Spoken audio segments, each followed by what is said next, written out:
We've looked at some of the arguments against the reality of Jesus being a factual character, and the claims of many but that he is only a fictional character, and that continues a little bit. We looked at the external historical evidence. It certainly does render highly implausible any far-fetched theories that even Jesus' very existence was a Christian invention. The fact that Jesus existed, that he was crucified under Pontius Pilate for whatever reason, and that he had a band of followers who continued to support his cause, seems to be a part of the bedrock of the historical tradition. If nothing else, the non-Christian evidence can provide us with a certainty on that score. The Encyclopedia Britannica takes over 20,000 words to describe Jesus as a man of history. Here is a quote pertaining to Jesus. Historical accounts prove that in ancient times even opponents of Christianity never doubted the historicity of Jesus. Encyclopedia Britannica describes more about Jesus than it does about Aristotle, Socrates, Julius Caesar, or Napoleon. Nobody should question the existence of a man named Jesus.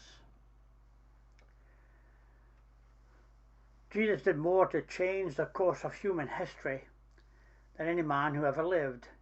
He is the pinnacle of the popularity in history's Hall of Fame. Yet many doubt his existence because they do not research the historical record.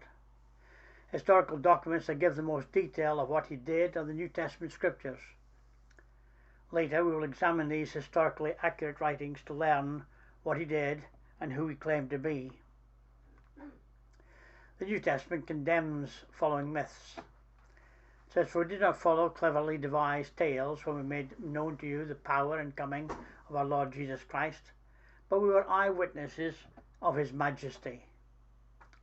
I urge you, upon my departure from Macedonia, remain at Ephesus, so that you may instruct certain men not to teach strange doctrine, nor to pay any attention to myths.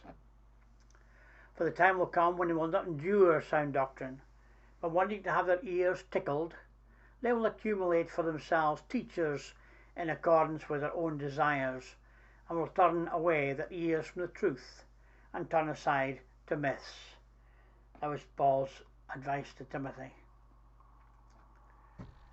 The conclusion from one Jesus historian, he says, "We have examined a total of 45 ancient sources for the life of Jesus, which include 19 early creedal, 4 archaeological, 17 non-Christian, and 5 non-New Testament Christian sources.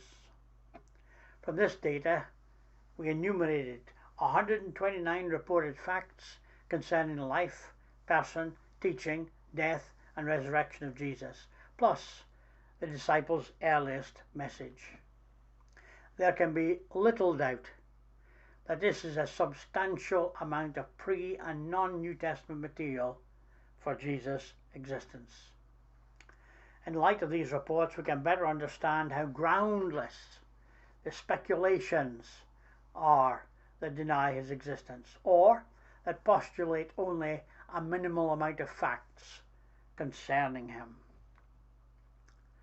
When Richard Dawkins says a serious historical case can be made that Jesus never lived at all, he no doubt receives applause from his followers and perhaps even from his fellow experts in zoology. But in departments of classics, ancient history, New Testament, Jewish and Near Eastern studies, the relevant disciplines, such a comment is entirely bemusing. All the more so when one discovers that Dawkins' sole example of this serious history is G.A. Wells. As is well known, Wells is a professor of German language at London University, who in any case has publicly retracted his argument of the 1970s that Jesus was a myth. I have often wondered what Dawkins would say if I disputed biological evolution and cited a language professor as my sole authority, one especially that had since changed his mind. Why do some try and deny the historicity of Jesus? Could it be there are always those irked under the thrust and pressure of Jesus Christ's commanding person, or searched and raked by his words, who seek comfort in some hope that the records were falsified? In this hope of a delusion exposed, they turn the attack upon the historicity of Jesus. Christianity triumphed over its most serious opponent, the soldiers' worship of the soldierly Mithras, largely because Christianity could oppose the legendary Mithras with the historical reality of the Christ. It's necessary against him that those aim their shafts who indulge the strange death wish, that life is all sound and fury, signifying nothing, and a hole in the damp turf, the final escape. In other words, they are wasting their time because all the evidence points to the reality of a historical Jesus. May God bless us as we continue to serve him, to worship him, and obey him.